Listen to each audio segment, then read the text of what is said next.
Hello mga kababayan, kumusta kayo? Magandang buhay. Welcome po sa aking YouTube channel, Analisa Reality Vlog.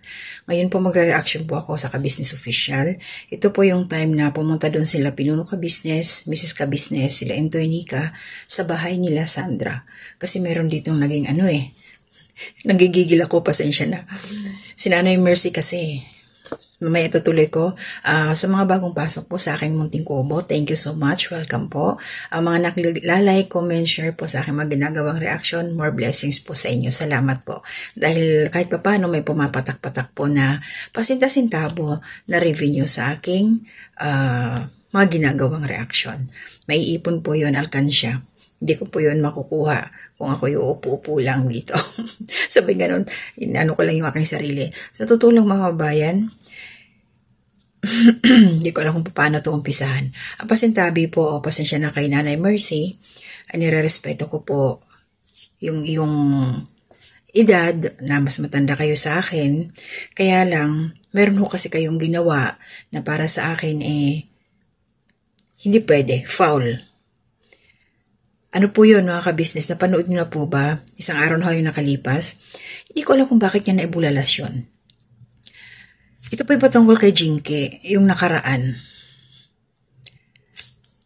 Nanay Mercy, para sa akin, kahit alam mo kung ano yung mga pinagdaanan ng isang tao, lalong-lalo na dyan kay Jinky, wala pa rin ho kayo sa posisyon para pangunahan siya.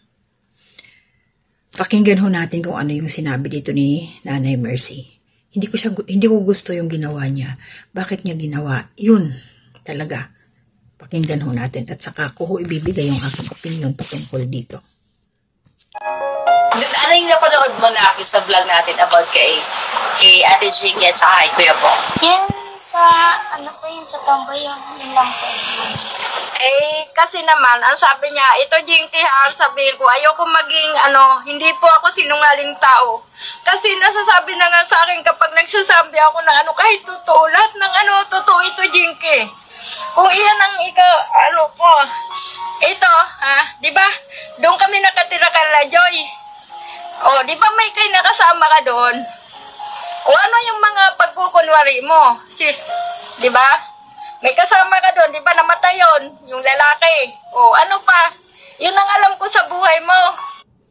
Wait lang, Nanay Mercy. Para sa akin, wala namang pagkukunwari doon. Siguro, hindi pa right time para kay Jinky na bulalas niya lahat. At saka mayroong pagkakataon o mayroon naman panahon na darating na magkikita sila personal ulit ni Bong. Kasi yung nag-meet sila at saka yung mga sa online call lang, mga video call, mayroon kasi tayo mga kwento sa buhay natin na hindi na pwedeng i-public. Bakit ka nang ialam, Nanay Mercy?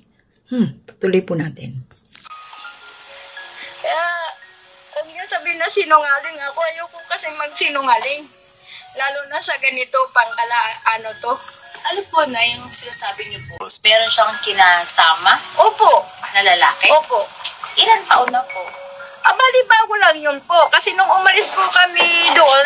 Wait lang. Mga ganyan talagang bagay, hindi siya dapat ang nagsasalita. Bakit? Kung para sa akin mga ka-business, ganyan, o concern siya kay Bong, kay Mrs. Ka-Business, hindi niya dapat dyan binulalas, hindi niya inopen. Pwede niyang i-remind kay Jinky, wag kang kung ano yung mga nakaraan, advice na lang dapat siya. Sabihan niya, wag kang maglihim, kay Mrs. Ka-Business, ganon, kay Bong. Hindi yung nakabalanda siya sa camera. Now, paano naman yung ni Jinky, di ba? Yung damdamin ng tao. At saka nakaraan na yun Bakit niya pinakikialaman? Anong posisyon mo, Nanay Mercy, para mangialam sa ganong kwento ng buhay ni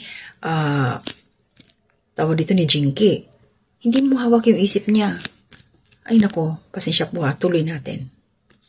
Taon na po. Bago lang yun po. Kasi nung umalis po kami doon sa Captain Rico, Captain Rico, March. Mga March na kulong si Tito ma-accident. Captain Rico yung puno sa tindahan? Opo. Na unang-una yung binigay sa Papa Dins, tama po ba? Opo. So, doon niyo po nakilala si Jinky o talagang dati na kayo magkakilala? Hindi, doon lang po. Gano'n niyo po siya kakilala nung paano niyo nalaman na siya ay meron naging boyfriend po ba, tama? Yun nga, kasi nagsama po sila eh.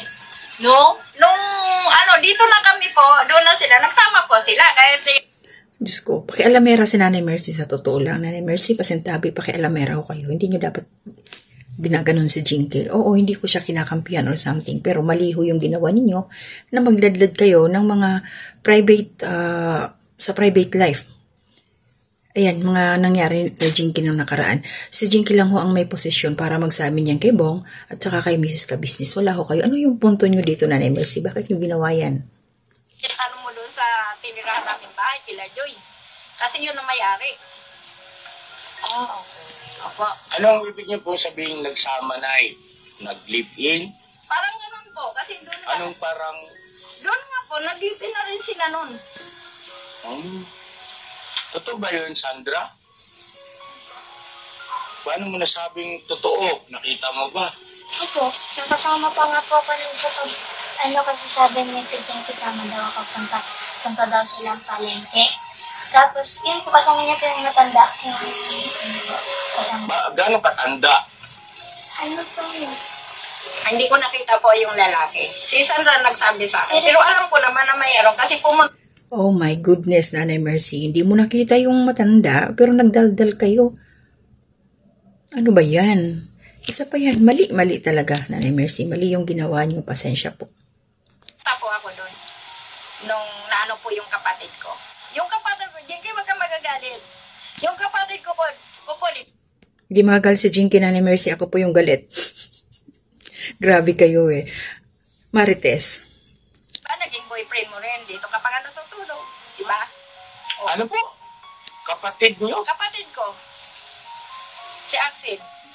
My goodness, pati kapatid niya naging boyfriend daw ni Jinky. Nanay Mercy, wala kayo sa posisyon para maglabas ng ganyan. Sa buhay na may buhay. Ano ba yan? Mukhang bitter ito si Nanay Mercy. Wait. Totoo yan, Nanay Mercy. Pasensya na kayo. Opo. Ay, ayoko po magsinungaling papaka-business sa inyo. Kasi ayoko ito sila sana hindi ko tinutuloy.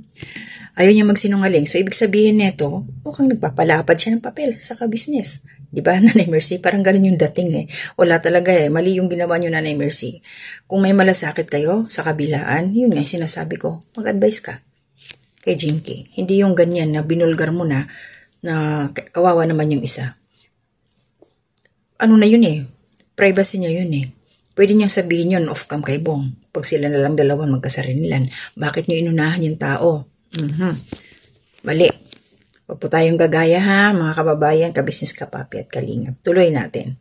Ako, ito sila sana hindi ko tinuturuan itong magsinungaling. Kung ano yung, kahit yan mga tao, hindi tiwala sila sa akin kasi kung ano yung sasabihin ko, yun talagang totoo.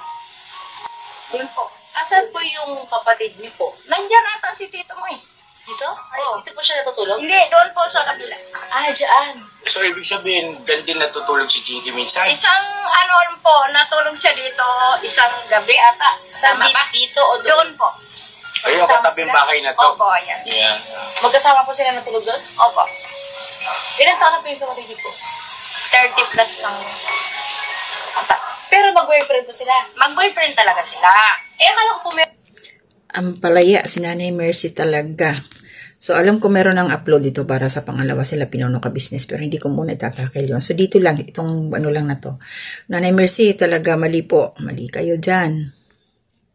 Nandong isang lalaki sa Captain May Rico. boyfriend po sila. Pagkatapos, tinatawag nila. Pakitawag si Arcel. Kung gusto, ito, andito na rin lang naman. Tawagin mo, makiharap si dito mo.